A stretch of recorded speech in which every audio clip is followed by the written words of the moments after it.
எதற்காக தேசிய ஜனநாயக கூட்டணியை நாம் ஆதரிக்க வேண்டும்? காரணம் வேறொன்றும் இல்லை. நான் 55 ஆண்டுகளுக்கு முன்பு அரசியல் களத்திற்கு வந்தவன். 1977 ஜனதா கட்சி உருவான பொழுது அந்த ஜனதா கட்சியின் அடிப்படை உறுப்பினர்களில் ஒருவனாக நான் என் அரசியலை தொடங்கியவன். எனவே 77 என்ன நடந்தது என்பதற்கு வாழ்கால சாட்சியாக நான் இருக்கிறேன். 1977 அமைந்த அந்த கூட்டணி இந்திரா காந்தி என்கிற பெண்மணியை அகற்ற வேண்டும் என்கிற ஒற்றை நோக்கத்தோடு தான் உருவானது. ஒரு பெண்மணியை அகற்ற வேண்டும் என்கிற ஒற்றை நோக்கத்தோடு உருவான அந்த கூட்டணி ஆட்சியை கைப்பற்றிய பின்பு 27 மாதங்களிலேயே விழுந்தது. அதில் யார் யாரை கவிழ்ப்பது, யார் பிரதமர் நாற்காலியை அடைவது என்ற முயற்சி மட்டும்தான் நடந்தது. எனவே அதே போன்ற சூழல் மீண்டும் இந்திய அரசியலுக்கு வந்துவிடக்கூடாது. இன்றைக்கு INDIA கூட்டணி என்று பார்த்தால் அந்த கூட்டணியில் ராகுல் காந்தியை பிரதமர் வேட்பாளராக ஏற்றுக்கொள்வதற்கு மம்தா பானர்ஜி தயாராக இல்லை. அது ராகுல் காந்தியின் பக்கத்திலே நின்று அவரை பிரதமராக்குவேன் என்று சொல்வதற்கு கெஜ்ரிவால் தயாராக இல்லை.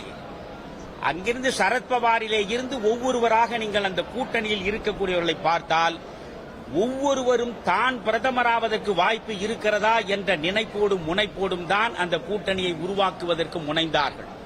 எனவே தப்பித்தவறி இந்த கூட்டணி ஆட்சி நாற்காலியில் அமர்ந்துவிட்டால் யார் பிரதமர் என்பதில் முதல் நாளிலேயே போட்டி உருவாகிவிடும். அதற்கு பிறகு யார் பிரதமராக இருந்தாலும் அவருடைய நாற்காலியை கவிழ்ப்பதற்கு மற்றவர்கள் முனைவார்கள். இப்பொழுது 10 ஆண்டு காலமாக இந்தியா ஒரு தெளிவான பாதையில், வளர்ச்சி பாதையில் நடைபோட்டுக் கொண்டிருக்கிறது. இன்றைக்கு உலகம் முழுவதும் பொருளாதாரத்துறையில் தேக்கம் இருந்தாலும் கூட 8 விழுக்காடு அளவுக்கு வளர்ச்சி விகிதத்தை அடைந்திருக்கக்கூடிய சாதனையை இந்தியா மட்டும்தான் மோடியின் அரசால் பெற்றிருக்கிறது. இங்கே மோடி என்கிற ஒரு தனிநபரை மையப்படுத்தி கூட்டணி உருவாகிறது. எனவே நாளை வெற்றி பெற்றால் மோடிதான் பிரதமராக வருவார். மோடி பிரதமராக வந்தால் ஏற்கனவே 10 ஆண்டு காலம் ஊழலற்ற ஆட்சியை தந்திருக்கிறார். இன்னும் 5 ஆண்டு காலம் அவரே இருந்தால் இந்த வளர்ச்சி திட்டங்கள் தொடர்ந்து நடக்கும். அகில உலக அளவில் கூட இந்தியாவினுடைய பெருமை மேலும் உயரும் என்று தேசத்தை முன்னிலைப்படுத்தி தமிழ்நாட்டில் இருக்கக்கூடிய அரசியல் களங்கத்தை அப்புறப்படுத்த வேண்டும் என்று மாநிலத்தை மையப்படுத்தித்தான் காமராஜர் மக்கள் கட்சி இந்த தேசிய ஜனநாயக கூட்டணிக்கு தன்னுடைய ஆதரவை தெரிவித்திருக்கிறது. இப்பொழுதும் நான் சொல்கிறேன், இந்த நாடு நலம் பெற வேண்டும் என்றால் மோடி 3வது முறையும் பிரதமராக வர வேண்டும். இவர்கள் பேசுவதையெல்லாம் இந்த மக்கள் நம்ப தயாராக இல்லை. பாசிச ஆட்சி மோடியினுடைய ஆட்சி என்று சொல்கிறார்கள்.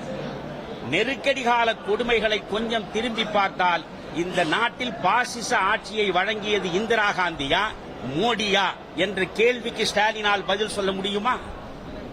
இந்தியாவில் இருக்கக்கூடிய அனைத்து மகத்தான தலைவர்கள் அவ்வளவு பேரையும் நள்ளிரவில் சிறைக்கு அனுப்பினார்.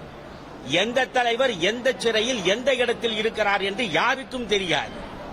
காலம் காலமாக பாடுபட்டு வளர்த்தெடுத்த சுதந்திர போராட்டத்தின் விளைவாக நமக்கு கிடைத்த கருத்துரிமை, பேச்சுரிமை, எழுத்துரிமை, கூட்டம் கூடும் உரிமை, எல்லா உரிமைகளையும் குழி தோண்டி புதைத்துவிட்டு மிக மோசமான எதேச்சதிகாரத்தை நடத்தி காட்டியது யார்? இந்திரா காந்தி தானே. அந்த இந்திரா காந்தியினுடைய வாரிசுகளாக வந்து நிற்பவர்கள் தானே ராகுல் காந்தியும் சோனியா காந்தியும் பிரியங்கா காந்தியும். அவர்கள் முதுகுக்கு பின்னாலே நின்று சாமரம் வீசக்கூடியவராக நிற்பவர் தானே ஸ்டாலின் அவர்கள். எனவே மோடி எந்த ஆட்சியை கலைத்தார்? மோடி அகில இந்திய அளவில் எந்த தலைவர்களை உள்ளே அனுப்பி வைத்தார்? ஊழல் செய்து தவறான நடவடிக்கைகளில் ஈடுபட்டு பொது சொத்தை கொள்ளையடித்த மனிதர்கள். அவர்கள் ஒரு பக்கம் இடியின் மூலமாகவும், இன்னொரு பக்கம் ஐடியின் மூலமாகவும், இன்னொரு பக்கம் சிபிஐ மூலமாகவும் முற்றுகையிடப்படுகிறார்கள். தவறான மனிதர்கள் சிறைக்கு செல்கிறார்களே தவிர அரசியல் தலைவர்கள் ஒவ்வொருவரையும் ஒரே நாளில் சிறைக்கு அனுப்ப வேண்டும் என்ற சிந்தனை மோடிக்கு இருக்கிறதா? ஆனால் அப்படி சிந்தித்தவர் இந்திரா காந்தி, செயற்படுத்தியவர் இந்திரா காந்தி, பாசிசத்தை இந்த மண்ணில் கொண்டு வந்து சேர்த்தவர் இந்திரா காந்தி. எனவே அந்த குடும்ப வாரிசுகள் மூலமாக இந்த நாட்டில் ஜனநாயகத்தை பற்றி பேசுவதற்கு எந்த விதமான அருகதையும் கிடையாது. இந்த நாட்டில் ஜனநாயகம் இன்னும் பழுதுபடவில்லை, சிதையவில்லை. இவர்கள் திரும்ப திரும்ப சொல்கிறார்கள், மீண்டும் மோடி ஆட்சிக்கு வந்துவிட்டால் அதிபர் ஆட்சியை தருவார் என்று. எதை அடிப்படையாக வைத்து சொல்கிறார்கள்? இந்திய அரசியல் அமைப்பு சட்டம் தெளிவாக இருக்கிறது. இந்திய அரசியல் அமைப்பு சட்டத்தை பொறுத்தவரையில் அதனுடைய பேசிக் பிரின்சிபிள்ஸ், அடிப்படை லட்சியங்கள் என்னவோ அவற்றை யாராலும் தகர்த்துவிட முடியாது. எனவே அரசியலமைப்பு சட்டத்திற்கு எந்த விதமான ஆபத்தும் இல்லை, ஜனநாயகத்திற்கு எந்த விதமான ஆபத்தும் இல்லை, மதச்சார்பின்மை என்கிற கொள்கைக்கும் மோடி அரசின் மூலம் எந்த விதமான ஆபத்தும் இல்லை. எந்த ஒரு இஸ்லாமியருக்கும் எந்த ஒரு கிறிஸ்துவருக்கும் தனிப்பட்ட முறையில் எந்த விதமான இழப்பும் இல்லை. ஆனால் இல்லாதவற்றையெல்லாம் சொல்லி வெறுப்பு அரசியலை வளர்த்தெடுத்து இந்த நாட்டில் பிளவு சக்திகளாக இருக்கக்கூடிய இந்தியா கூட்டணியை முழுவதுமாக புறந்தள்ளிவிட்டு தேசிய ஜனநாயக கூட்டணியின் பக்கம் மக்கள் நின்று வாக்களித்து மோடியை மூன்றாவது முறையும் அந்த நாற்காலியில் அமரச் செய்வதன் மூலம்தான் இந்த நாட்டினுடைய பொருளாதார வளர்ச்சி மேன்மையுறும், இந்த நாட்டில் அத்தனை நலத்திட்டங்களும் செழுமையுறும். அதற்காகத்தான் காமராஜர் மக்கள் கட்சி இங்கே இந்த தேசிய ஜனநாயக கூட்டணியை ஆதரிக்கிறது. அண்ணாமலையை பொறுத்தவரையில் அண்ணாமலை இன்று வரையில் தன்னுடைய பணியை மிகச் சிறப்பாக செய்கிறார். இன்றைக்கு அண்ணாமலையின் மூலமாகத்தான் தமிழகத்தின் மூலை முடுக்கெல்லாம் கிராமங்கள் வரை பாரதிய ஜனதா கட்சி பேசுபொருளாக மாறியிருக்கிறது. இதற்கு முன்பு எங்கே இருக்கிறது பாரதிய ஜனதா கட்சி என்று கேட்டவர்களுக்கு எங்கும் இருக்கிறது பாரதிய ஜனதா கட்சி என்ற பதிலை அண்ணாமலைதான் இந்த தமிழ்நாட்டில் உருவாக்கி கொடுத்திருக்கிறார். அந்த அண்ணாமலையின் மீது நம்முடைய பிரதமர் மிகுந்த நம்பிக்கையை வைத்திருக்கிறார். அவருடைய வற்புறுத்தலிலேதான் இந்த அண்ணாமலை இப்பொழுது கோவையின் வேட்பாளராக நிற்கிறார். எனவே இவர் வேட்பாளராக நின்று பெருவாரியான மக்களின் வாக்குகளை பெற்று வெற்றி பெற வேண்டும். இவர் மத்திய அமைச்சரவையில் இடம்பெற வேண்டும். இந்த தமிழகத்திற்கு வேண்டிய அத்தனை நல்ல திட்டங்களுக்கும் அவர் துணை நின்று இந்த மக்களின் நலனுக்காக தன்னுடைய வாழ்க்கையை அவர் அர்ப்பணிக்க வேண்டும் என்ற நோக்கத்திற்காக மேலே மோடியை காமராஜர் மக்கள் கட்சி ஆதரிக்கிறது. இங்கே அண்ணாமலையையும் பாரதிய ஜனதா கட்சியையும் அதன் கூட்டணி வேட்பாளர்களையும் நாங்கள் ஆதரிக்கிறோம்.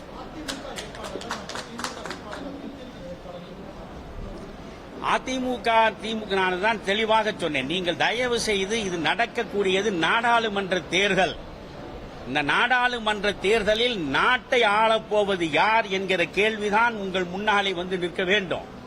இந்த நாட்டை ஆளப்போவது 21, 23 இடங்களில் நிற்கக்கூடிய திமுக அல்ல.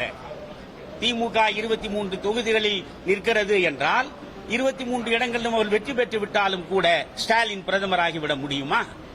அல்லது எடப்பாடி இப்பொழுது நிற்கிறார், எடப்பாடி இருக்கக்கூடிய எல்லா தொகுதியிலும் வெற்றி பெற்று விட்டால் அவர்கள் போய் பிரதமராக முடியுமா? எனவே இன்றைக்கு நாம் பார்க்க வேண்டியது ஒரு பக்கம் இந்தியா கூட்டணி, இன்னொரு பக்கம் தேசிய ஜனநாயக கூட்டணி. தேசிய ஜனநாயக கூட்டணி வெற்றி பெற்றால் பிரதமராக இருக்கக்கூடியவர் மோடி தான். மோடியினுடைய கடந்த கால 10 ஆண்டு கால சாதனைகளை சொல்லி அவர்கள் வாக்குகளை கேட்கிறார்கள். இந்த இந்தியா கூட்டணியில் ஒருவரை சொல்ல முடியவில்லை. கேட்டால் ஒருவரை சொல்ல வேண்டியது ஜனநாயகத்திற்கு அவசியமில்லை என்கிறார்கள். ஜனநாயகத்திற்கு அவசியமில்லை என்று ஒருவரையும் சொல்லாமல் நிற்கக்கூடிய நீங்கள் உங்களுக்கு வாக்களித்தால் அதன் விளைவு என்ன ஆகும்? அதைத்தான் நான் சொல்கிறேன். ஹிஸ்டரி ரிப்பீட்ஸ் இட்செல்ஃப் என்று ஆகிவிடும். 1977 நடைபெற்ற அந்த மோசமான அவலக்காட்சி அரங்கேறிவிடும். நான் மீண்டும் மீண்டும் சொல்கிறேன், 1996 ஒரு நாடாளுமன்ற தேர்தல். அப்படி என்றால் 2001 தானே அடுத்த நாடாளுமன்ற தேர்தல் வர வேண்டும். 98 2 ஆண்டுகளில் இன்னொரு நாடாளுமன்ற தேர்தல், பிறகு 99 ஒரு ஆண்டிலேயே இன்னொரு நாடாளுமன்ற தேர்தல். 3 நாடாளுமன்ற தேர்தல்கள் 3 ஆண்டுகளுக்குள்ளே இந்த நாடு சந்தித்திருக்கிறது என்றால் இது போன்ற சூழ்நிலை வராமல் தடுப்பதற்காவது நீங்கள் மோடியை ஆதரிக்க வேண்டும் என்று நான் சொல்கிறேன். இங்கே கேள்வி, இந்தியா கூட்டணி யாரை முன்னிறுத்துகிறது? அவர்களுக்கு வாக்களிக்க போகிறோமா, அல்லது நாம் தேசிய ஜனநாயக கூட்டணியில் நிற்கக்கூடிய மோடியை ஆதரிக்க போகிறோமா? அவ்வளவுதானே தவிர இங்கே ஸ்டாலினுக்கும் எந்த இடமும் இல்லை, எடப்பாடிக்கும் எந்த இடமும் இல்லை. எனவே திமுக அதிமுக குறித்து அதிகமாக நாம் கவலைப்பட வேண்டிய அவசியம் இல்லை. அது 2026 நாம் யோசிக்க வேண்டியது. 2026 சட்டமன்ற தேர்தல் வருகிற பொழுது அங்கே நிச்சயமாக அதற்கான களத்தில் ஸ்டாலின் இருப்பார், அதற்கான களத்தில் எடப்பாடி இருப்பார். எனவே அவர்களுடைய தவறுகளை நாம் விமர்சிப்பதற்கும் அவர்களை பற்றி பேசுவதற்கும் இடம் இருக்கிறது. இப்பொழுது நடக்கக்கூடியது நாடாளுமன்ற தேர்தல் என்கிற முறையில் இந்த 2 பேரையும் புறம் தள்ளிவிட்டுத்தான் நாம் பார்க்கிறோம்.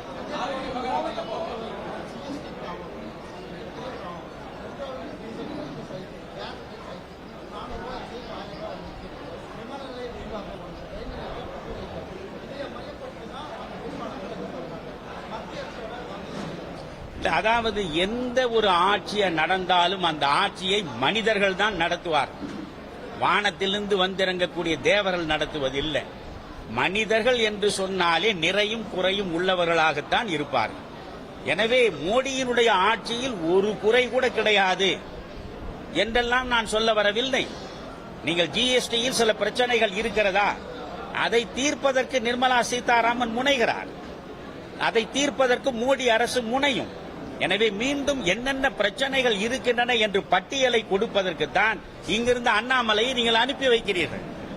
இங்கு இருக்கக்கூடிய அண்ணாமலை போவார், அவர் பிரதமரிடம் நெருக்கமாக வந்து பேசக்கூடிய அளவுக்கு தன்னுடைய செல்வாக்கை வளர்த்துக் கொண்டிருக்கிறார். எனவே ஜிஎஸ்டி பிரச்சனையிலே இருந்து எல்லாவற்றையும் பார்க்கலாம். இன்றைக்கு நீங்கள் கோவை மாவட்டத்தை பொறுத்தவரையில் சிறு தொழில் குறு தொழில் அனைத்தும் பாதிக்கப்பட்டிருக்கின்றன என்றால் அதற்கு மிக முக்கியமான காரணம் மின் கட்டணத்தினுடைய உயர்வு தானே.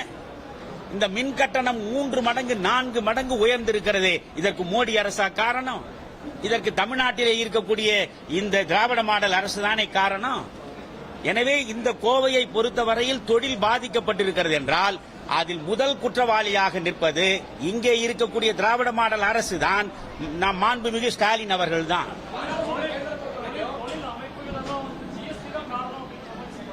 நான் ஜிஎஸ்டியில் பிரச்சனை இருக்கிறது, நான் இல்லை என்று நான் பாரதிய நண்பன், நீங்க தெளிவா புரிஞ்சுங்க.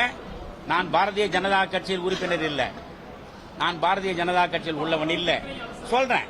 ஆனா அதான் சொல்றேன், பெரும்பாலான நல்லனவற்றை செய்யக்கூடியதை பார்த்து தேர்ந்து தெளிந்துதான் நான் ஆதரவை அளிக்கிறேன். என் கட்சி ஆதரவாக நிற்கிறது. என்னை பொறுத்தவரையில் நான் தெளிவாக சொல்கிறேன், ஜிஎஸ்டி விவகாரத்தில் கொஞ்சம் சிக்கல்கள் இருக்கின்றன. அந்த சிக்கல்களை எல்லாம் நாம் உட்கார்ந்து பேசி தீர்க்க வேண்டும்.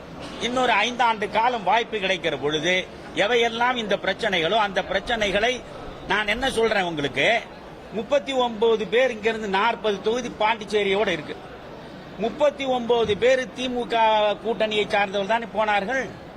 என்றைக்காவது இந்த 39 நாடாளுமன்ற உறுப்பினர்கள் ஒன்றாக போய் பிரதமரை சந்தித்து அல்லது நிர்மலா சீதாராமன் முன்னாலே உட்கார்ந்து இந்த ஜிஎஸ்டி பிரச்சனையிலிருந்து இங்கே இருக்கக்கூடிய தொழில் முடக்கம் அதற்கான பிரச்சனை வரையில் பேசி இருக்கிறார்களா? எனக்கு நீங்கள் சொல்லுங்க.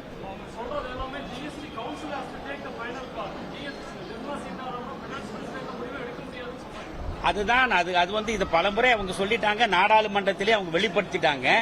இது ஜிஎஸ்டி கவுன்சில் தான் பண்ணுதுன்னா, ஜிஎஸ்டி கவுன்சில் இந்த மாநிலத்தினுடைய முதலமைச்சர், இந்த மாநிலத்தின் நிதியமைச்சர் இவர்களும் அதுல இடம்பெற்றிருக்கிறாங்க.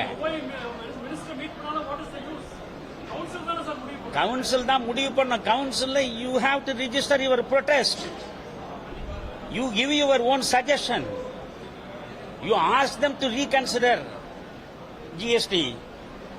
அதனால வந்து நீங்க நேரா போங்க, நீங்க வந்து பாஜகவின்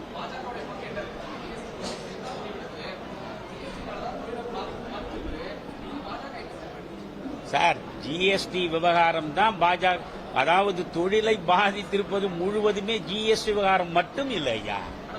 இப்ப நான் ஒரு பக்கம் ஜிஎஸ்டி என்பது பார்க்கிற பொழுது நீங்க மைக்ரோ இண்டஸ்ட்ரீஸ் எல்லாம் இன்னைக்கு படுத்து போனதுக்கு தாழ முடியாத மின்கட்டண உயர்வு தானே ஐயா.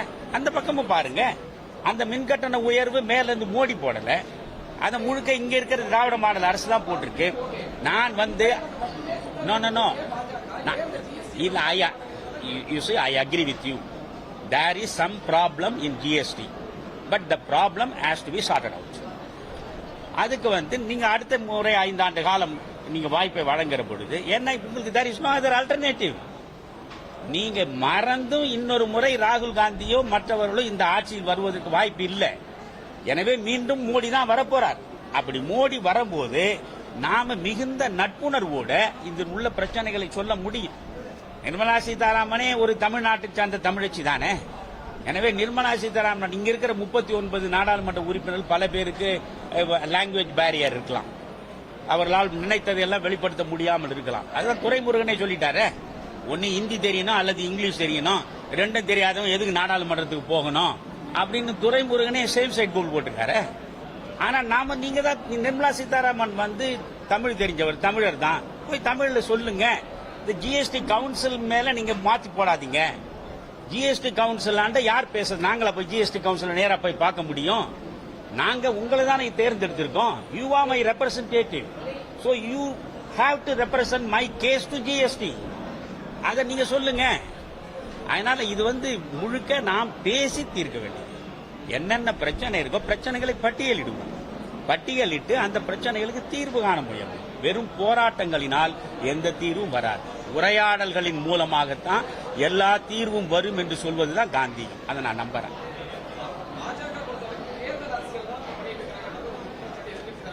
எல்லா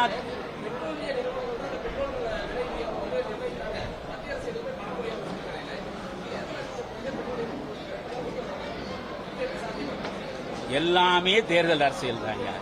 இதையெல்லாம் நான் நியாயப்படுத்துறதுக்கு இங்க வந்து உட்கார்ல உங்க முன்னால. எல்லா கட்சிகளுமே தேர்தல் அரசியல் தான், எல்லாமே தான். அதாவது ஒரு நல்லதை செய்ய வேண்டும் என்றால் அந்த நாற்காலியில் போய் உட்காரணும். நாற்காலியில் உட்கார்ந்தாதான் நல்லதை செய்ய முடியும். அந்த நல்லதை செய்வதற்கு சில நெளிவு சுழிவுகளை மேற்கொண்டு அந்த இடத்தை அடைவதற்கு முயன்று பார்ப்பது தவறு.